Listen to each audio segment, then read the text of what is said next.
एक आत्म भावना रहती है। साधक जनों, उसकी चर्चा तो करेंगे कल। अपने पथ पर आप चलाओ, पथ पत्र न पाऊं मैं। जहां सन्मार्ग पर चलने की प्रेरणा मिले, बल मिले साधक जनों, ऐसा ही ये स्थान है।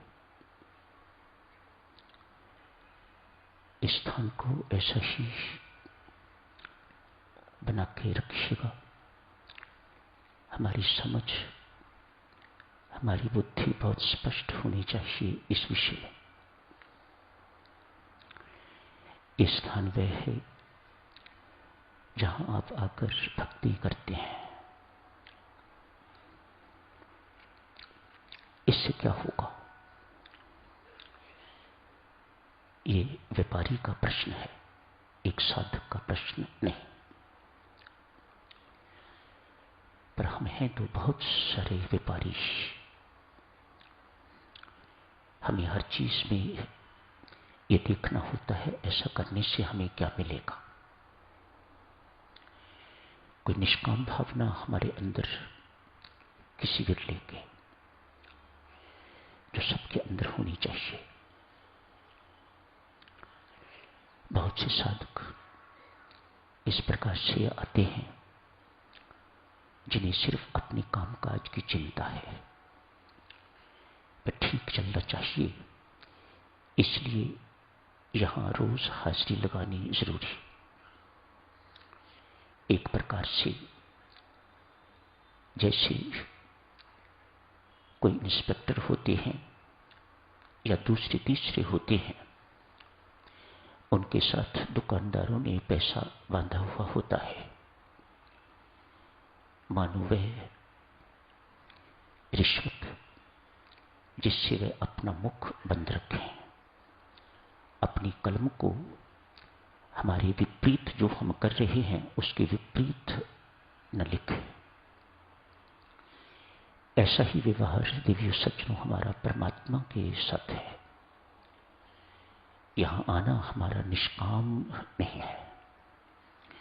कुछ न कुछ हमारे भीतर इस प्रकार की भावना हुआ ही करती है। मैं इसे दुर्भाग्य मानता हूं। यहां आके भी जो चीज हमें पानी चाहिए थी वह ना पाके आदमी व्यापारी का व्यापारी ही रहे, जैसा संसार में वैसा ही वहां, तो मैं इसे दुर्भाग्य ही कहूंगा।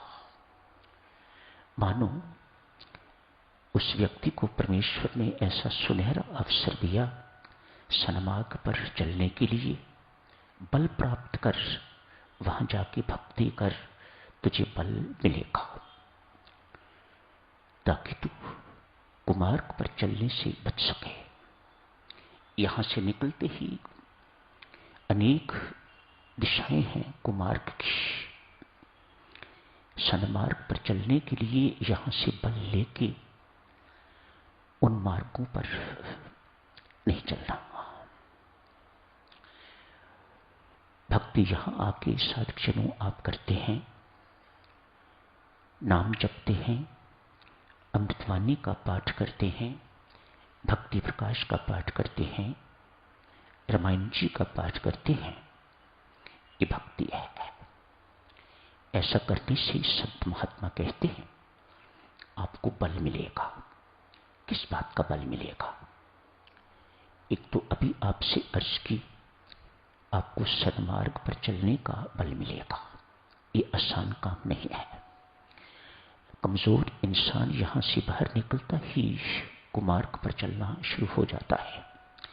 लेकिन यहां से बल प्राप्त किया हुआ हो तो फिर इतनी जल्दी सन्मार्ग छूटता नहीं है।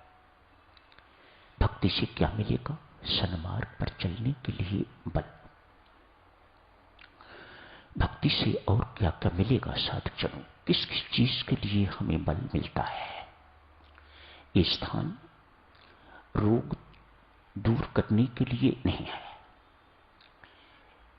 क्षमा करें, आपकी सेवा में स्पष्ट बातें कही जा रही हैं। कई बार हमारे मन में तरह तरह की भ्रांतियां हुआ करती हैं और उन भ्रांतियों का उन्मूलन होना चाहिए। आप सोचें कि यहां आने से हमारे रोग ठीक हो जाते हैं, तो ये ठीक बात नहीं है, ये बिल्कुल गलत है। यहां आके क्या मिला आपको?